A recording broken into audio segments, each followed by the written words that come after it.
అందరికీ నమస్కారము. 2025 ఫిబ్రవరి నెలలో తులారాశి వారి రాశి ఫలితాలు ఏ విధంగా ఉన్నాయో తెలుసుకుందాము. తులారాశి రాశిచక్రంలోని 7వ రాశి. చిత్తా నక్షత్రం 3, 4 పాదములు, స్వాతి నక్షత్రం 4 పాదములు, విశాఖ నక్షత్రం 1, 2, 3 పాదముల కింద జన్మించిన వారు తులారాశి కిందకు వస్తారు. ఈ రాశికి అధిపతి శుక్రుడు.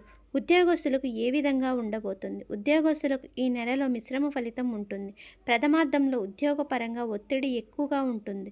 ఎంత కష్టపడినప్పటికీ సరైన ఫలితం రాకపోవడం మరియు ఆటంకాలు ఏర్పడడం వల్ల కొంత మానసికంగా ఒత్తిడి లోనయ్యే అవకాశం ఉంటుంది. ఈ సమయంలో ఓపికగా ఉండడం మరియు ఒకటి కంటే ఎక్కువసార్లు ప్రయత్నించడం వల్ల పనులు పూర్తి చేయగలుగుతారు. అంతేకాకుండా ఈ సమయంలో మీపై అధికారులపై సరైన అవగాహన కలిగి ఉండడం ముఖ్యం.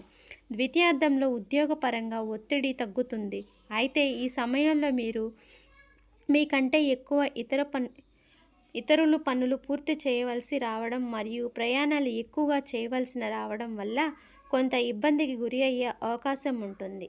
అయితే ఈ నెల చివరిలో కొంత అనుకూలమైన ఫలితం కనిపిస్తుంది మరియు ఉద్యోగంలో పెరుగుదల ఏర్పడుతుంది. కొత్తగా ఉద్యోగ ప్రయత్నాలు చేస్తున్న వారు పట్టు విడవకుండా ప్రయత్నించాల్సి ఉంటుంది. ఆరోగ్యపరంగా ఏ విధంగా ఉండబోతుంది? ఆరోగ్యపరంగా మొదటి అర్ధభాగం సాధారణంగా ఉంటుంది. ఈ సమయంలో సూర్యుని గోచారం అనుకూలంగా ఉండకపోవడం వలన ఆరోగ్యపరంగా కొన్ని సమస్యలు ఏర్పడే అవకాశం ఉంటుంది. గ్యాస్ట్రిక్ సమస్యలు లేదా ఊపిరితిత్తులకు సంబంధించిన ఆరోగ్య సమస్యలు ఈ నెల మొదటి వారంలో మీకు ఇబ్బంది కలిగించవచ్చు. అంతేకాకుండా మానసికంగా కూడా కొంత ఒత్తిడి ఉండే అవకాశం ఉంటుంది. ఏ కారణం తెలియకుండానే గుండె దడ పెరగడం లేదా ప్రతి చిన్న విషయానికి ఎక్కువ ఆలోచించడం జరుగుతుంది. ద్వితీయార్థంలో సూర్యుని గోచారం అనుకూలంగా ఉండడం వల్ల మీ ఒత్తిడి తగ్గుతుంది మరియు ఆరోగ్య సమస్యల నుంచి మీరు రికవర్ అవుతారు. కుటుంబ పరంగా ఏ విధంగా ఉండబోతుంది? కుటుంబ పరంగా ఈ నెల మిశ్రమ ఫలితాలు ఉంటాయి. ప్రథమార్థంలో మీ కుటుంబ సభ్యులు ఆరోగ్యం విషయంలో కొంత జాగ్రత్త అవసరం. ముఖ్యంగా మీ తల్లిగారి ఆరోగ్య విషయంలో జాగ్రత్తగా ఉండడం మంచిది. అయితే ఈ సమస్య తాత్కాలికంగానే ఉంటుంది కాబట్టి దీని విషయంలో ఎక్కువ భయపడాల్సిన అవసరం లేదు. అంతేకాకుండా మీ సంతానం గురించి లేదా పెట్టుబడికి సంబంధించిన మీ భాగస్వామితో కొన్ని సమస్యలు ఉంటాయి.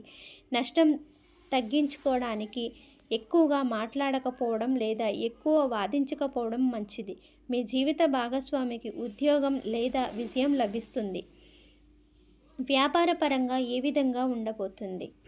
వ్యాపారులకు ఈ నెల ప్రథమార్థం సామాన్య ఫలితాన్ని ఇస్తుంది.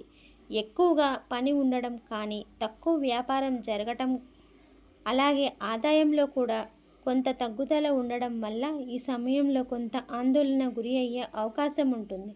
అయితే మీ వ్యాపార భాగస్వాముల సహకారంతో వ్యాపారంలో అమ్మకాలు మరియు ఆదాయంలో పెరుగుదలను చూస్తారు. మీ వ్యాపారాన్ని విస్తరించడానికి ఈ నెలలో మీరు కొత్త అవకాశాలను పొందుతారు. ఈ నెల స్వల్పకాలిక లేదా చిన్న పెట్టుబడులకు మంచిది. మీ బృహస్పతి సంచారం మంచిది కాదు కనుక పెద్ద వెంచర్లలో పెట్టుబడి పెట్టడం మంచిది కాదు మరియు ఇది ఆ డబ్బును కోల్పోవడానికి దారితీస్తుంది. విద్యార్థులకు ఏ విధంగా ఉండబోతుంది? విద్యార్థులకు ఈ నెల ప్రథమార్థం సామాన్య ఫలితాన్ని ఇస్తుంది. సూర్యుని గోచారం అనుకూలంగా లేకపోవడం వలన చదువుపై ఏకాగ్రత లేకపోవడం మరియు వాయిదా వేసే స్వభావం అలవాటు పడడం జరుగుతుంది. దాని కారణంగా మానసిక ఒత్తిడికి పెరిగే అవకాశం ఉంటుంది. కాబట్టి ఈ సమయంలో విద్యార్థులు బద్ధకానికి పోకుండా చదువుపై శ్రద్ధ పెట్టడం మంచిది. ద్వితీయార్థంలో విద్యార్థులకు మంచి సమయం లభిస్తుంది. ఈ సమయంలో సూర్యుని గోచారం అనుకూలంగా ఉండడం వల్ల మీరు తమ పరీక్షల్లో చదువుల్లో బాగా రాణిస్తారు.